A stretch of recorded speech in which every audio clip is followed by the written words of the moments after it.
네, 안녕하십니까. 오늘은 12월 10일 월요일 아침입니다. 날씨가 춥긴 하지만 새로운 한 주를 활기 있게 시작하시기 바랍니다. 지난 금요일 12월 7일인데요.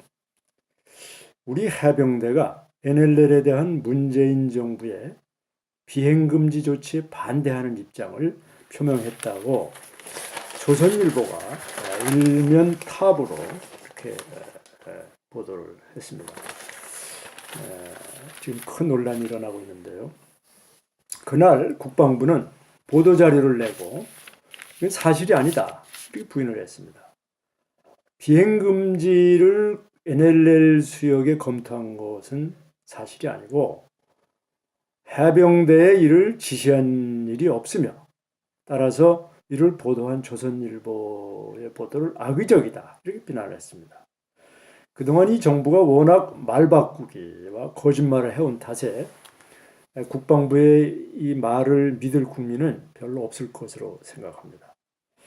일단 그 해병대 지휘부가 문재인 정부의 이 비행금지 NLL 적용에 대해서 반대 의사를 표명한 것은 국방의 의무를 걸머쥔 국군으로서 정당한 대응이었다. 이렇게 평가를 내리고 싶습니다.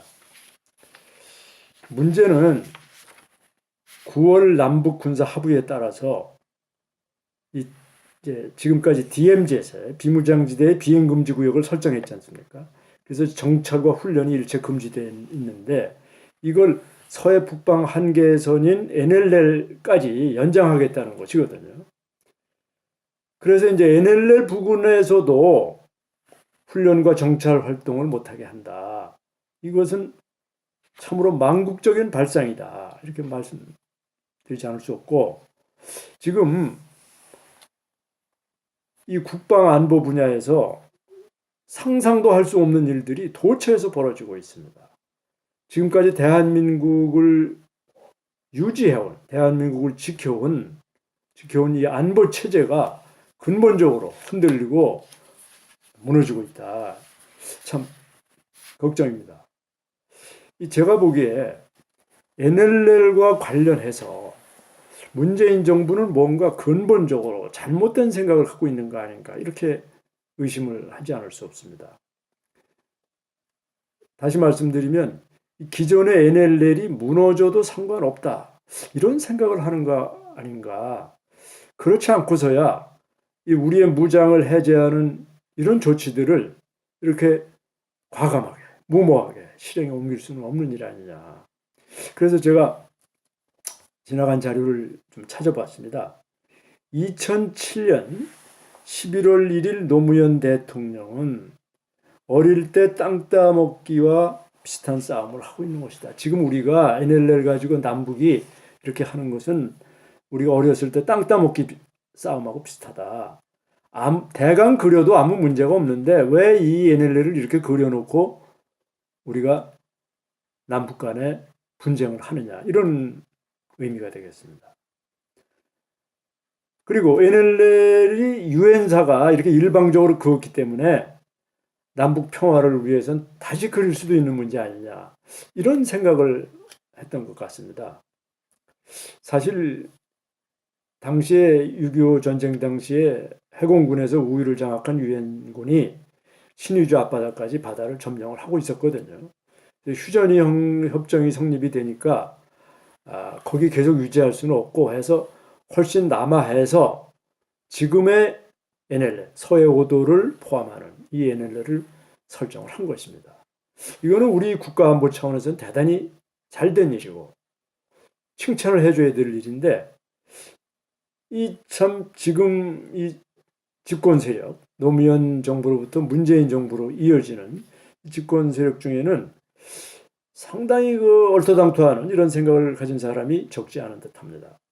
예를 들면 최재성 더불어민주당 의원은 2018년 금년 되겠습니다. 금년 9월 17일에 NLL 자체가 비정상적이다 이렇게 발언을 했습니다. 비정상적이라는 얘기는 다시 그을 수 있는 것 아니냐, 다시 그어야 되는 거 아니냐 이런 뉘앙스를 강하게 풍긴다 이렇게 비판하지 않을 수 없습니다. 이 NLL에까지 비행 금지가 확대가 되면 앞서 말씀드린 대로 우리 해병대와 해군이 정찰도 못하고 훈련도 못하고 또 공군이 북한 도발 징후가 있을 때 선제적으로 비행기를 띄울 수가 없기 때문에 이건 사실상 무장해제나 다름없습니다. 이건 전문가들의 공통된 의견이고요. 그렇게 되면은 결국 이대로 가다간 북한이 백령도나 그 밑에 있는 대청도를 기습 점령할 것이 거의 확실하다. 이렇게 우려하고 있습니다. 많은 국민들은 그럼 한미 양군이 보복할 텐데 북한이 감히 도발하겠느냐 이렇게 생각하시는 분도 있겠습니다. 그러나 NLL과 같은 국지 도발에서 미군이 개입하기가 쉽지 않습니다. 한반도 군사 문제에 있어서 한국의 대통령이 동의하지 않으면 한미연합사는 가동되지 않습니다. 문재인 대통령이 이미 기존의 한미연합사 체제를 한국군 주도로 하는 미래사령부로 이걸 미국에게 강력히 요구해서 이미 금년 10월에 한미 50차 안보연례협의회에서 이게 합의가 됐습니다. 또 한미연합훈련도 지금 다 중단되고 있습니다. 혹시 내년에 재개되는 것 아닌가 이렇게 주목을 했었는데요. 내년 3월에 있을 독수리 훈련도 하지 않는 것으로 지금 발표가 났습니다. 이명박 정부 시절에 이 천안함 폭침과 연평도 포격 도발을 당한 후에 우리 한국 단독으로 대응하기가 좀 어렵고 부담이 되니까 미국 보고 같이 이걸 좀 막자. 그래서 한미가 공동 대응을 해보자. 국지 도발에 있어서도 한미가 공동 대응하자는 합의를 끌어냈습니다. 이거는 상당히 긍정적인 조치였는데요. 정권이 교체된 이 마당에 문재인 정부가 이 합의를 활용하리라고는 저는 기대하지 않습니다. 결국에 이대로 간다면 NLL은 무너지고 서해 5도가 하나나 두 개 점령당하는 그런 사태가 올 수가 있습니다. 그렇게 되면 아마 수도권 방어에 치명타를 우리가 입게 되고 대한민국은 거의 불구 상태에 빠질 수도 있습니다. 북한은 핵미사일을 이제 이미 보유를 했고 이 핵미사일을 등에 업고 추가 도발에 나설 가능성이 높습니다. 그리고 더 나아가서 대한민국에 대한 어떤 전면적인 군사적인 위협을 가할 수도 있습니다. 참으로 비상한 상황이다.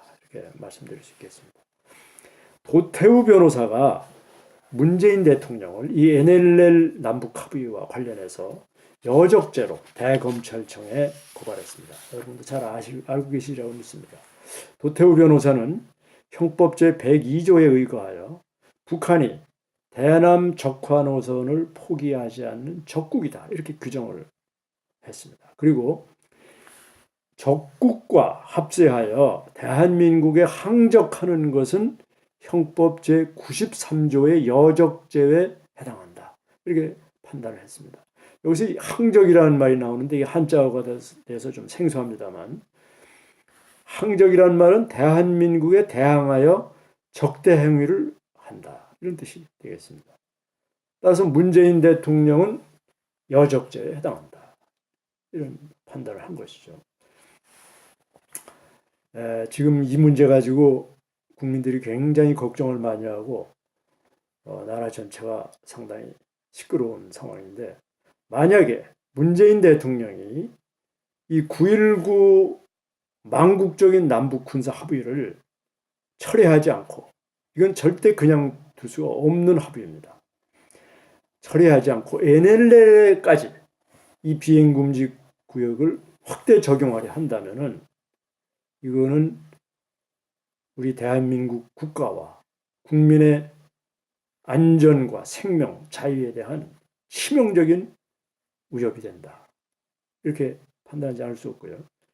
우리 모두의 생존을 위해서 만약에 문재인 정부가 이 정책을 바꾸지 않는다면 우리 모두가 우리 모두의 생존을 위해서 문재인 정부와 문재인 대통령을 퇴진시키고 탄핵하기 위한 본격적인 운동에 이제는 들어가야 될 때가 아닌가. 이런 참 비장한 생각을 하면서 오늘 아침 분석을 마치겠습니다. 감사합니다.